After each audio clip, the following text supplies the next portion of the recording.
Penderitaan seolah tak pernah berakhir bagi warga Palestina di jalur Gaza. Baru-baru ini di Deir al-Ba'a dibombardir dari udara, dan saat debu belum sepenuhnya mengendap, tank-tank Israel bergerak masuk ke wilayah penuh pengungsi. 3 orang tewas dalam serangan itu. Namun, ini belum berakhir.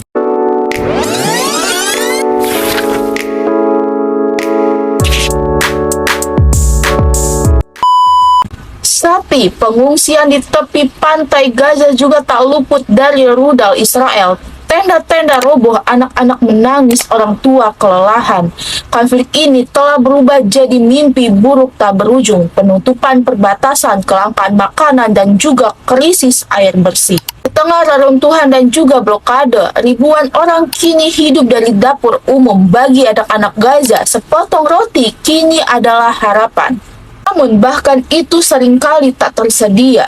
Malnutrisi meledak, anak-anak kurus kering, tubuh mereka terlalu kecil untuk usia mereka, bahkan kematian karena kelaparan bukan lagi jadi berita yang luar biasa. Lalu datanglah ide yang sederhana namun penuh dengan makna. Warga Mesir mengisi botol plastik dengan beras, lentil, dan juga kacang-kacangan. Botol-botol itu dilempar ke Laut Mediterania. Tujuannya Gaza. Ini disebut dengan sebotol harapan dari laut. Dalam video yang viral di X, seorang pria Palestina menunjukkan sebuah botol berisi kacang dan juga beras.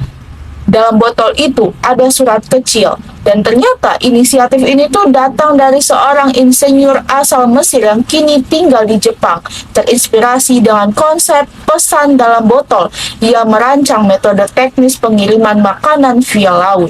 Dengan jerigen 25 liter, ia menghitung jika dilepaskan dari Damietta, botol ini bisa sampai ke Gaza dalam 3-4 hari. Arus laut bergerak dari barat ke timur dengan kecepatan 0,8 km per jam. Teknik ini kini mulai ditiru bahkan dari Tunisia, Libya, hingga Maroko. WHO menyebut situasi di Gaza sebagai kelaparan massal. Pada Juli 2025 saja, 63 dari 74 kematian akibat malnutrisi terjadi. 24 diantaranya adalah anak balita. Lebih dari 40% ibu hamil dan menyusui akibat malnutrisi berat, dan ini bisa dicegah jika saja bantuan pangan dan juga medis tidak diblokade. Ironisnya, banyak warga justru tewas saat mengantri makanan. PBB menyebut lebih dari 1.000 orang tewas di titik-titik distribusi bantuan.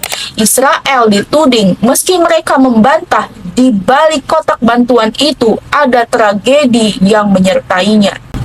Paket makanan dari GHF disebut mengandung 42.500 kalori per kotak. Namun, sebagian besar berupa makanan kering yang butuh air dan juga bahan bakar.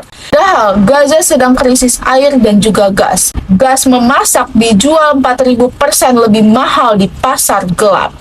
Makanan ini memang membuat kenyang, tapi kosong secara nutrisi. Kurang vitamin C, D, dan juga zat besi, serta kalsium dan juga seng tidak cocok untuk anak-anak. Tanpa nutrisi tambahan, resiko anemia dan juga penyakit foodies meningkat. Warga Gaza bukan hanya kelaparan, mereka bertahan dengan makanan darurat. Sebotol makanan sebaris harapan dikirim oleh tangan-tangan yang tak bisa masuk ke Gaza, tapi hatinya telah lebih dulu sampai. Ketika dunia bungkam, rakyat biasa memilih bicara lewat botol, lewat laut, dan juga lewat cinta.